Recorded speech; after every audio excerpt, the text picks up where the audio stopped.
любимое стихотворение моей мамы. Промотать да порезаться лезвием, запятых без чтоб мерзкого следствия, раз простуду без здравствия герпесу и без прелести идиом. Что лет вроде как около 70, седовласое рыжее бестие, с трубкой, спертой у некого евнуха, крепко стиснутая между зубов. С агрессивной бордовой помадой, синей стрелкой под оба два глаза, яркой юбки цветастой раскраски, непременно в камнях и повязке, закрывающей сморщенный лоб.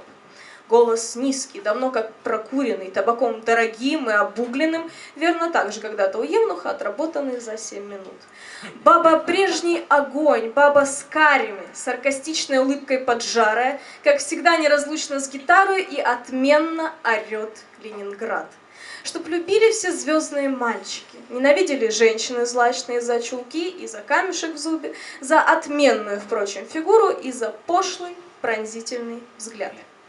Без гостей, чтоб в день на год старения, без, конечно же, с тем поздравления, ибо жизни иначе горения, суть есть суть, ей всегда 25. Чтобы 2 детей и красавица-внучка, дочка полуказашка и та еще штучка, плод любви или где-то там рядом, с взглядом томным, и фуксией цвета помады, но характером благо, что в мать. Сын похож на героя романа. В нем есть что-то, что есть в Челентано, неспроста видно нашей, да мамой покорен итальянский Альфонс.